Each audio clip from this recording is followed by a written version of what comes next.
Hi, this is Dr. Jung Price. Hi, this is Bojan Schianetz from beyondgoodhealth.com. Yeah, and it's an awesomely beautiful afternoon, isn't it? I love these afternoons. It's amazingly hot, but yeah, here in the shade, it's quite great, isn't it?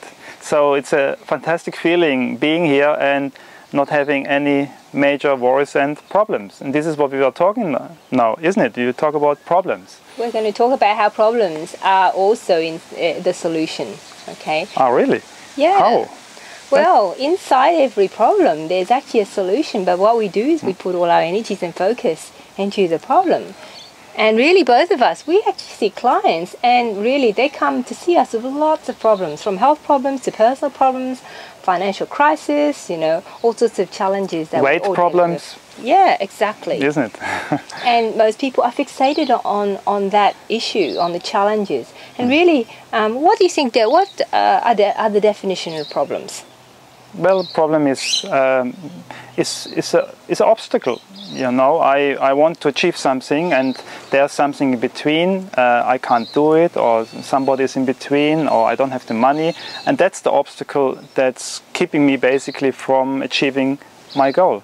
Yeah, so really, in sum, it means that it's an obstacle that is currently beyond your capacity to solve it. So it means that you're under-resourced, or you don't have the current capabilities or skill set to be able to overcome that problem, so you perceive it to be bigger than you are currently. And what we want to do is, how can we actually move from the problem state into the solution mindset state, where your life becomes more of ease and grace? And that's actually the key questions. Because really, the problem is merely is you having a resistance to the situation, and that means that the problem isn't actually the person or the situation. It's just how you view that issue or that situation that brings a problem for you. It's actually interesting. You're mentioning resistance. Does this mean we should give up resistance to the problem? Is this helping further? Yes, because when you resist something, you put a lot of energy and focus and attention on it. So you make a mountain out of a molehill. And therefore that aggravates and it actually clouds your view and clouds your judgment. You can't see anything else because you put so much energy into it. And most of us are paralyzed by fear, anxiety, emotional charge about our problems and challenges. So it keeps us fixated and stuck in the problem.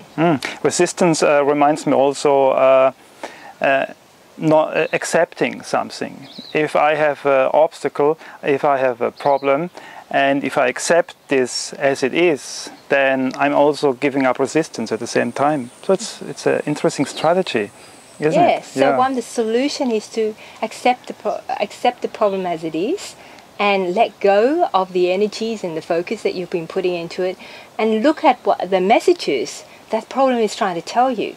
What is it that you have to change about your life? What is the direction that you need to take moving forward? What are some of the other strategies and skills you may need to upgrade in your life in order to solve this issue so that you become a better version of yourself?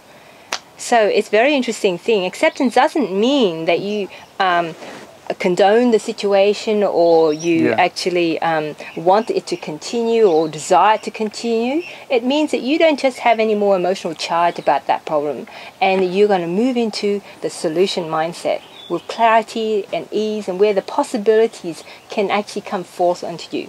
Let's talk about the example, so to have a practical example. Smoking. Did you ever smoke? No, I haven't. Oh, good. I was trying smoking many years ago as a teenager, but it wasn't a real problem for me. But I see many clients, and for them smoking was sometimes a huge problem. You know, they couldn't give up. They tried it, couldn't give up, and then you know. So, do you have any idea how they could handle this problem easier? Well, when you have a smoking problem, if you look at that, you have to look at what is it trying to tell me.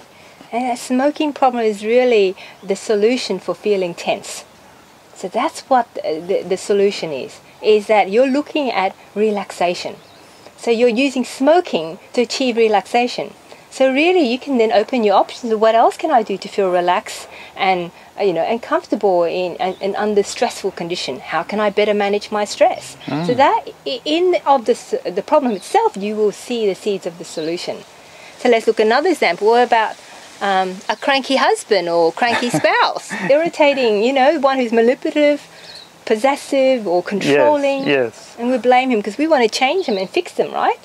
Yes. So they're not a problem to us anymore. So that's interesting. You introduced the third level as additional dimension of the problem is telling us something. I mean, in a relationship, it's the same. So if I have something that I don't like, I can ask myself, oh, what is this telling me? Or what do I have to learn with this problem?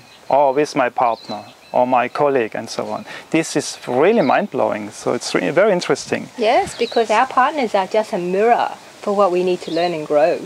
And yes. Their problem is really a reflection for the things that we need to do to change within ourselves, because we can't change them, we can only change ourselves. So really in that, it might be telling you maybe you need to look at more freedom. Maybe what the solution is that you want to have more self-interest or be more self-empowered and look for strategies to help you feel good without concern about trying to change your irritating spouse. Oh, that's difficult, isn't it? Yes. Yeah. What about people who have health problems?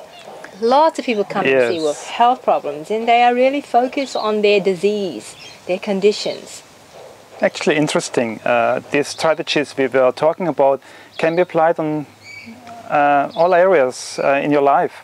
So and the more you have a disease, and the more you have a condition, and the more you can, whatever you resist persists. So you put energy into disease and condition, it's going to persist and hang around. So if you start to move into the visualization or the state of what you want to be, which is vibrantly healthy and happy and full of energy, you are then going to move your energy level to the state of possibility. You open that pathway for possibility, which is where you want to go. And then you will attract opportunities, the people and circumstances to help you create this solution. So one of the things I want to suggest to you is that when you are confronted with a problem or a challenge in your life, start to look at what would it be like. Maybe ask yourself, what would it be like if I was in the solution of this right now, where I'm actually on the other side of that obstacle, feeling, having overcome that problem, having successfully navigated through that whole journey. And then think about that and really feel how good that is, because you can bring the feeling of that into your body right now, and you're more likely, by synchronicity and serendipity, to attract the solution into your current reality. Because that's actually the ability to magically evaporate your problem by using ways to manifest the solution in a more effortless way. Yes, I find, for me personally, the solution mindset is probably one of the biggest breakthroughs I had in my life. Not hanging in the problem, it's like being in a box and you can't break out. And if you go into your solution mindset, you dissolve the box around you. You see suddenly so many other possibilities. I find that's huge. And I love telling my patients, when they're in their disease state, just think about what it's like to be vibrantly healthy, happy with the resources that you already have, having already surmounted that problem, remember, and really play with our imagination. Because there's no difference between imagination and reality. So really simulate it and act as if you've already achieved that, and it's going to automatically, much more effortlessly, be attracted into your life. And then the other thing that you can also do is ask a couple of questions of yourself. What are the resources I need to overcome this problem right now? How can I use this problem to upgrade my life? How can I use this problem to better improve the world around me and my current situation? Yeah, also to grow, to personally grow. Remember, the problem is telling you eventually something, and you use this problem to develop yourself professionally, personally. It's an opportunity. Absolutely. So it's great. It's a wonderful opportunity for you to really become a better version of you. So really think about it. Inside the problem, there's always a solution. And I want you to embrace the opportunity to really enthusiastically really look at your problems with a new way, new perspective, because it can be really fun when you do that. Play with your imagination. and therefore you can magically transform your life with much more ease. Okay, great. And if you have any comments, please comment on this video, and I wish you all the best. And this is Dr. Jung Price. This is Bojan Schianetz from beyondgoodhealth.com.